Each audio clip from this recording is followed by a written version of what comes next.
Le but, c'est pas de savoir si des journées comme le 7 septembre ou des crypto-monnaies affichent -10 ou voire même -30% vont se reproduire. Elles vont se reproduire. Le principal, c'est de savoir à peu près quand est-ce qu'il y a plus de chances que ça se produise. C'est ce que nous allons voir dans cette vidéo. Allez, c'est parti.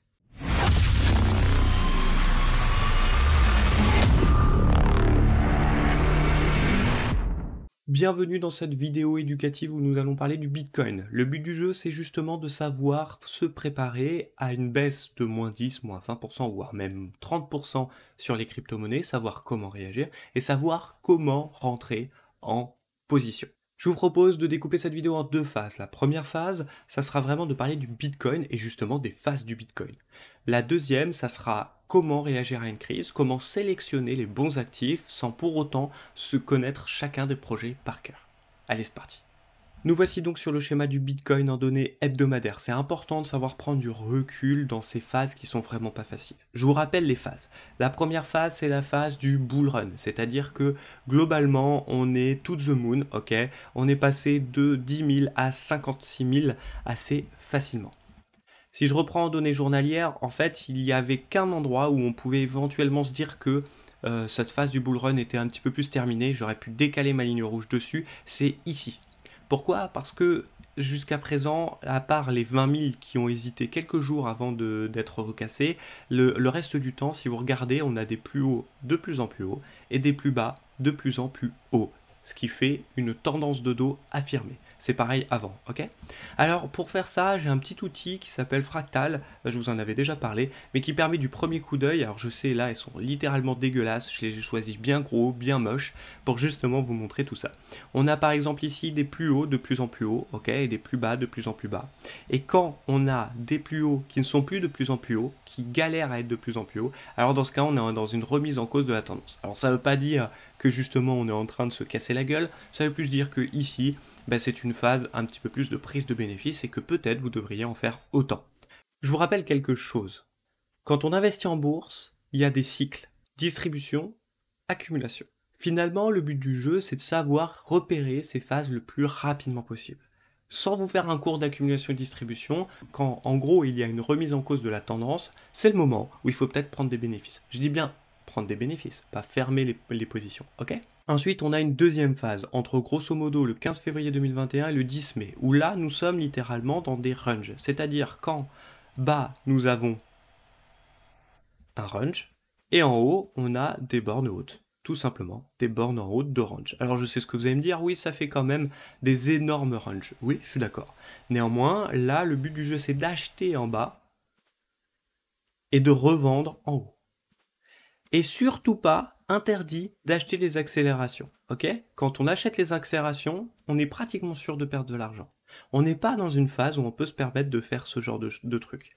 Par contre, ce qu'on peut se permettre de faire, c'est d'acheter en bas, comme prévu, même si vous achetez moins bas, hein, c'est pas grave, vous attendez des bons signaux de retournement, vous achetez moins bas, et après, une fois arrivé dans cette zone, on prend une partie des bénéfices, on se paye, c'est primordial, et ensuite on va chercher plus haut. C'est déjà une phase où il faut un petit peu plus savoir trader les ranges, mais je viens de vous donner l'astuce, on achète en bas, on vend en haut, et si on se sent pas vendeur, c'est pas grave, si on se sent plus l'âme d'un vendeur, c'est exactement pareil. On va pas acheter ces accélérations, parce que vous allez vous faire cartoucher une fois, deux fois, trois fois, et il n'y a que la quatrième fois où ça allait marcher. Donc vous allez perdre 3 fois sur 4, c'est pas du tout rentable. Le mieux c'est d'attendre des hauteurs, ok, de vendre ces hauteurs, et au pire de laisser courir la position plus longtemps, et celle-ci vous aura rémunéré quelques jours plus tard lorsqu'on casse le range. Et si vous avez plus justement une mentalité d'acheteur, vous achetez en bas. Les ranges, c'est ennuyant. On achète en bas, on vend en haut, et puis on garde une partie des bénéfices dans l'espoir que ce range soit cassé. C'est ni plus ni moins ça, et il n'y a rien de plus compliqué. Néanmoins, il faut s'y tenir. Même si les marchés sont ennuyeux, on n'est pas là pour s'amuser, on est là pour faire investir et faire fructifier son capital. Parlons maintenant de la phase numéro 3 de ce fameux bull run du Bitcoin. Une phase beaucoup plus chaotique, où justement des journées comme celle du 7 septembre vont arriver beaucoup plus souvent que d'habitude, mais il y a moyen de les prévoir. Et on va voir comment. Nous sommes ici sur le Bitcoin en données journalières, encore une fois, parce que ça suffit. Et là, nous sommes sur la dernière phase, d'accord, donc après le 10 mai, globalement, durant l'été. Qu'est-ce qui s'est passé? On s'est pris une grosse claque. Quand est-ce qu'il fallait racheter? Est-ce qu'il fallait racheter en mode DCA? Oui, ceux qui l'ont fait en mode DCA, ça fonctionne très bien. Comme ça, vous achetez une fois par ici, une fois par là, une fois par là. Globalement, quand vous êtes par ici, vous êtes rentable. Et à partir de ce moment-là, vous pouvez là aussi commencer à prendre des bénéfices en mode DCA. Alors avant, on va se concentrer sur la rentrée en position. La rentrée en position doit se faire un petit peu comme des ranges, c'est-à-dire sur des niveaux, des gros niveaux. Alors ici, on a un gros niveau, justement. Hop, ça tombe bien, c'est le niveau où j'ai envoyé des indications, c'était les 30 000, les fameux 30 000. Et si on descend un petit peu plus, bah, il y en a d'autres des niveaux. Je vous les donne comme ça, hop, vous saurez les refaire chez vous, hop, voilà. Et puis on a bien sûr ici. Après, je vais m'arrêter là parce que les pessimistes qui disent que le Bitcoin va aller à 12 000, bah, j'en sais rien, mais j'aurai le temps de me préparer en tout cas. D'accord? Voilà, ça fait 3 zones. Donc on a une zone 30 000, 32 000 où il fallait rentrer en position. Donc c'est là où j'ai envoyé pas mal de positions. Mais au tout début, hein, je vous avoue que j'ai serré les fesses quand ça a touché les 29 000. Hein. Bah oui, comme tout le monde. Ensuite, les 22 000, 25 000. Et ensuite, bah, les 18 000, 20 000.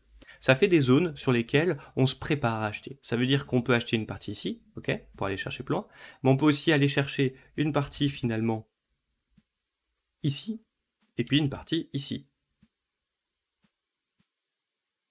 Voilà, on peut déjà se préparer. Rien que le fait de se préparer, regardez, ça m'a pris littéralement 2 minutes et grâce à ça, déjà je sais où intervenir. Et quand est-ce qu'il faut prendre des bénéfices? Eh ben, parce que là on a de la chance d'avoir d'historique, ok, sur ces niveaux-ci. Les deux niveaux qui sont globalement le bas du range et le haut du range. Pourquoi? Bah parce que le marché ne les oublie pas. Regardez cette bougie justement du 7 septembre qui nous a fait moins 10%. Elle est belle cette bougie. Eh bien justement, si on avait commencé à prendre des bénéfices ici, normalement cette chute ne nous a pas fait mal. C'est-à-dire qu'on s'est pas mis à acheter comme on s'est pas mis à acheter les accélérations parce que c'est toujours interdit durant cette phase, mais on a acheté beaucoup plus bas. Au pire du pire, vous inquiétez pas, le Bitcoin, déjà le marché sera là demain, le Bitcoin va toucher ici, et puis il va revenir là, ne vous inquiétez pas, il y a fort à parier qu'il continue à évoluer dans ce range un petit moment, même si celui-ci peut-être à la fin cassera. Et si c'est votre croyance, alors restez en achat et achetez sur des niveaux qui sont intéressants. Vous avez compris, c'est pas parce que justement on est dans une phase chaotique qu'il faut céder à la panique, qu'elle soit acheteuse ou vendeuse. On n'est pas là pour céder à la panique, on est là pour apprendre et pour trader. On est là pour trader et donc pour investir. On est là pour investir. On n'est pas là pour jouer à la loterie en achetant sur des niveaux et en se disant qu'on laisse courir. Non, pas vraiment. On est là dans la phase chaotique, dans une phase qui est beaucoup plus chaotique que d'habitude, avec des paniques haussières et baissières. Du coup, le but du jeu, ça va être d'acheter à bas prix pour revendre plus haut, tout simplement. Alors j'ai une astuce à vous donner dans cette phase de bull run un petit peu plus chaotique, c'est de prendre des bénéfices des 10 ou 20% finalement de la course de votre action. Alors je sais bien ce que vous allez me dire, ben moi ça me suffit pas, il me faut 400%. Ok, ça vous arrivera peut-être sur un projet sur 10, mais pas sur tous vos projets, et surtout laisser son argent bloqué pendant 5 ans ou 6 ans, comme certains me disent, mais de toute façon sur 3 ans, ça va remonter.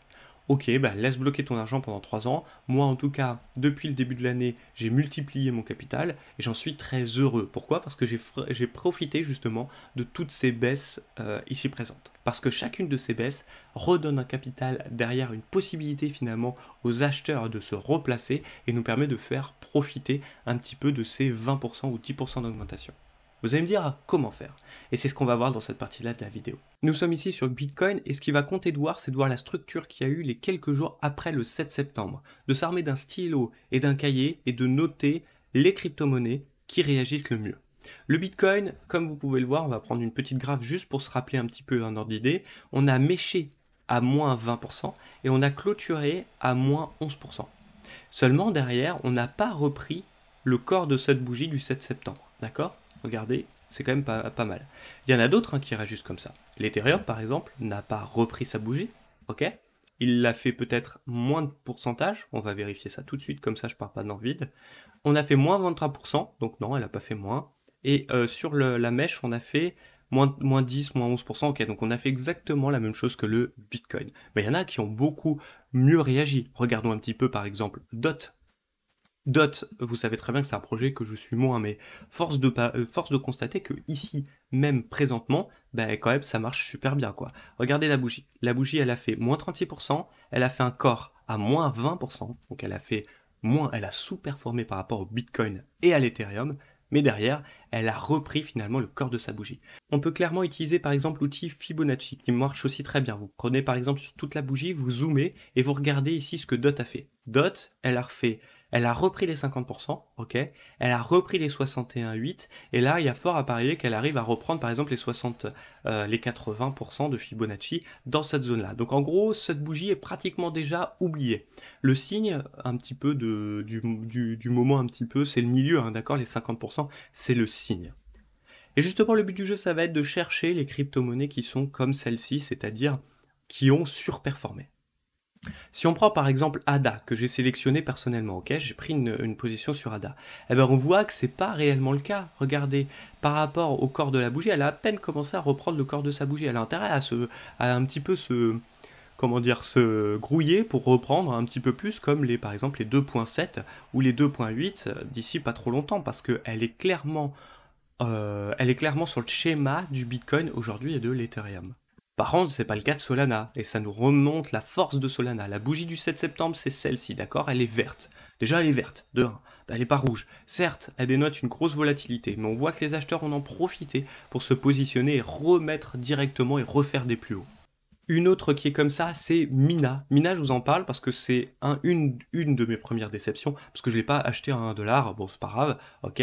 Mais on voit en tout cas une deuxième déception, c'est qu'elle est quand même extrêmement résistante. 7 septembre, bougie du 7 septembre, hop, déjà repris en seulement 2 jours. Mais quand je vous dis repris, c'est qu'en plus on a refait pas un petit plus haut quoi. On a refait clairement un petit plus haut et en affichant plus de 40% la troisième journée. Juste ahurissant. Je pourrais vous en montrer encore une forte, EGLD. Pareil, bougie du 7 septembre et qui reprend. Et du coup, qu'est-ce qu'on fait une fois qu'on a identifié les crypto-monnaies qui sont les plus fortes? On les note, c'est très important. Ok, moi je vais me les noter sur un tableau Excel, il n'y a aucun souci. Les crypto-monnaies les plus fortes du 7 septembre, et je vais me les noter. EGLD, Mina finalement, DOT qui a très très bien réagi et je suis très content pour elle, je ne vais pas vous mentir. Avax aussi, je ne vous l'ai pas cité, Avax marche très bien et il y en a sûrement d'autres, mais vous avez compris, ça m'a pris littéralement 2 minutes. Vous prenez votre flèche et vous balayez toutes vos crypto-monnaies, vous regardez les schémas types de ces crypto-monnaies pour pouvoir rentrer en position. Alors maintenant, comment justement rentrer en position? Alors du coup, on peut conserver des niveaux clés, comme d'habitude, ou s'utiliser d'indicateurs. On va voir ça tout de suite. Pour les niveaux clés, EGLD finalement, vous savez les niveaux clés que je vous avais fait en données hebdomadaires, on peut les refaire ici. Le truc c'est qu'il faut être prêt. Là, il y avait un niveau à 140 à choper, donc ok, ça fait light, et un niveau à 100 à choper, qui est un chiffre institutionnel. À ça, on pouvait rajouter les bandes de Bollinger, des moyennes mobiles type 50 périodes, qui marchent plutôt pas mal, la moyenne mobile 50 périodes en données journalières, durant cette phase-là. Ça fait des beaux points d'entrée. Alors là, elle les a pas touchés, mais vous avez compris un petit peu l'idée. Le but du jeu, c'est de se mettre des alertes et de ne pas y rester. Le truc, c'est que comme je le disais, il faut se préparer à l'avance. Moi, je vous avoue que j'étais pas prêt, c'est-à-dire que j'étais plus dans un momentum où je suis en train de prendre des bénéfices sur toutes mes cryptos, et moi à me dire que ça allait corriger immédiatement du jour au lendemain, de façon aussi chaotique. Pareil sur Avax. Avax, finalement, tracer des niveaux, c'est très compliqué. Mais par contre, on voit que les bandes de Bollinger inférieures ont très très bien réagi. Je vous montre un dernier exemple avec XRP. Alors XRP, non seulement il y avait le niveau des 1$, qui est un chiffre institutionnel, les chiffres institutionnels marchent très très bien sur les crypto-monnaies, et en plus de ça, pareil, on avait nos moyennes mobiles 50 périodes qui a été touchée, plus les bandes basses de Bollinger. Clairement, ça faisait une sorte de zone entre 1 et 1 à prendre, qui était clairement intéressante sur XRP. Maintenant qu'on a vu comment identifier les phases, qu'on a vu comment rentrer en position, qu'on a vu comment réagir, maintenant aussi j'aimerais vous apporter quelques tips. Le premier tips, c'est une phase un petit peu plus chaotique et donc il ne faut pas hésiter à se payer. On est des investisseurs, qu'on soit holder, trader, tout ce que vous voulez, il n'y a pas de souci que vous ayez confiance dans les projets de crypto-monnaie total, révolutionnaire ou spéculateur en herbe, il n'y a aucun souci, mais payez-vous.